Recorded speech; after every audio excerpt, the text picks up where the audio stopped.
The reflector boom assembly deploys in 2 steps. Starting 16 days after launch, we will deploy the boom. That process takes about 16 minutes. Once that's done, we will spend several days confirming that we've had a successful deployment and making sure that the spacecraft attitude is behaving as we expect with this new configuration. Now you'll notice that the spacecraft looks somewhat like the tail wagging the dog with this very large antenna deployed with a very small spacecraft. So we want to make sure that the spacecraft is behaving with this new mass distribution. 20 days after launch, we will unfurl the large antenna. It starts at 12 inches in diameter. It's initially bloomed. This is passive release of the strain energy. That'll bloom the antenna out to about 7 feet in diameter. And then we will do the powered deployment, which will deploy the antenna out to its final 20 foot in diameter size. That process takes about 30 minutes to complete from start to finish. And following that, again, we'll spend several days making sure that the reflector is properly deployed and that the spacecraft attitude is behaving as we expect. Once we have the antenna deployed, we will check out the instruments.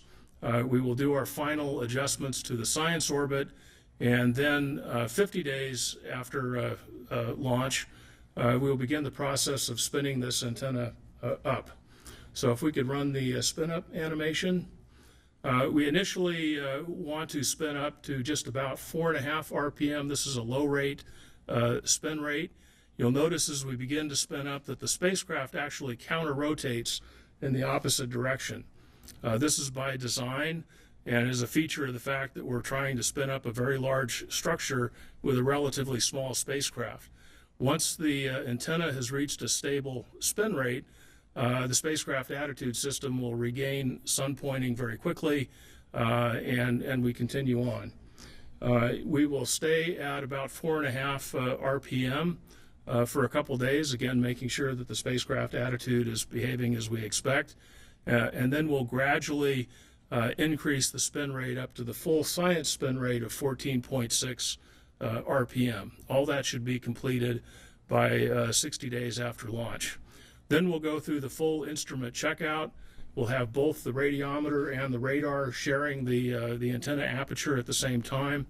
The beam is pointed about 40 degrees off to the side of the spacecraft so that as we spin the antenna, a spot on the ground rotates under the spacecraft, mapping out a swath that's 1,000 kilometers wide.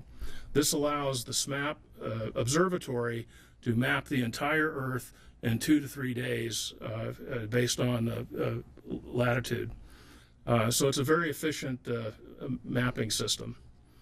The commissioning time frame will be completed about 90 days after launch, at which time we'll begin the science calibration and validation process.